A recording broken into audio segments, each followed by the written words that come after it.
सही बात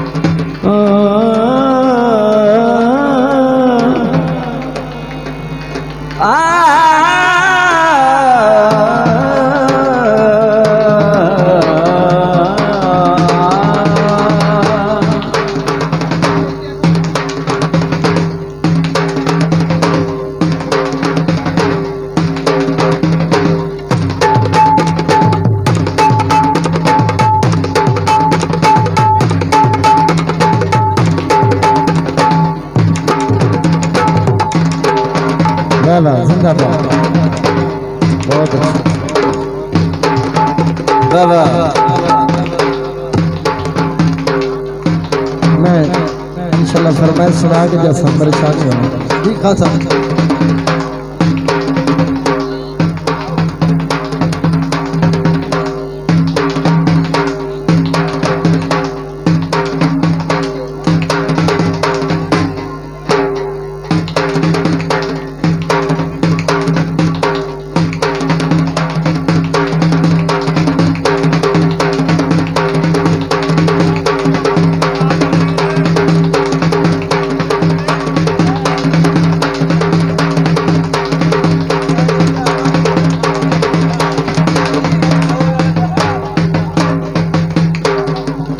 सुन के भाई हो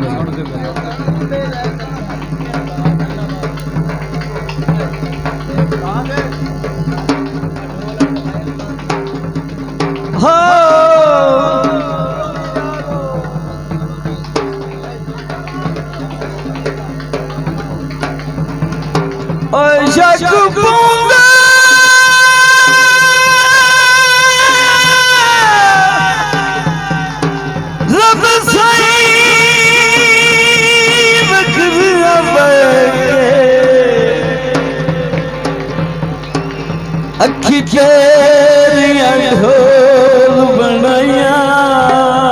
शेख साहब सानू ओदी भी समझ लैन दे तू खड़ो भी जा एक मिनट ओदे तोड़े दी तो समझ लैन दे